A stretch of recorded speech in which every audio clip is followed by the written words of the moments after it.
Friend, GST update में आपका स्वागत है।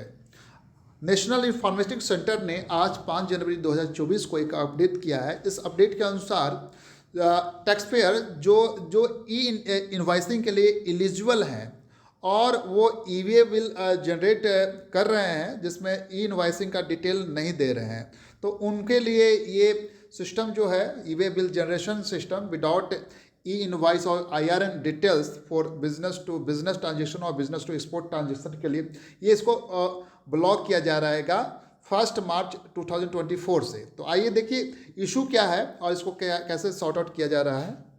तो यहाँ पे इशू बताया गया, इशू में बताया गया है कि कुछ टैक्स पेयर जो ई इनवाइसिंग के लिए एलिजिबल हैं और वो ई वे बिल जनरेट करते हैं विदाउट उसको ई इनवाइस B2B और B2E ट्रांजेक्शन के जो इनवाइस डिटेल उससे बिना लिंक किए इसको जनरेट करते हैं।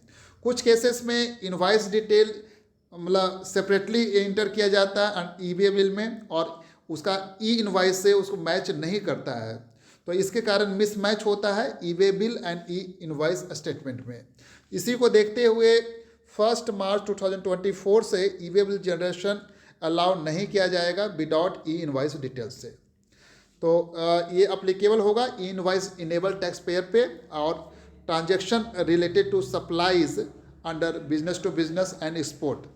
However e way bill for other transaction such as B2C और non supplies will function as usual without any change. तो B2C और नॉन सप्लाईज के लिए उस पर कोई अंतर नहीं पड़ेगा, कोई डिफरेंस नहीं आएगा। तो चेक एंड बैलेंसेज जो यहाँ पर लगाया गया है उसको ध्यान से देखिए। E-way bill generation process will be incorporated with appropriate check for taxpayer supply eligible for e-invoicing।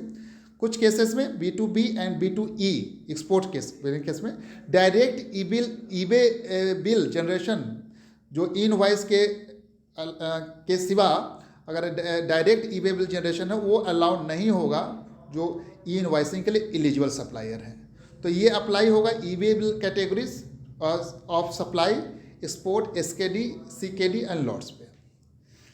हालांकि B2C और अदर नॉन सप्लाई पर इसका कोई प्रभाव नहीं पड़ेगा और ये जो है 1 मार्च 2024 से ये सिस्टम अडॉप्ट किया जाएगा। Thank you for watching this update.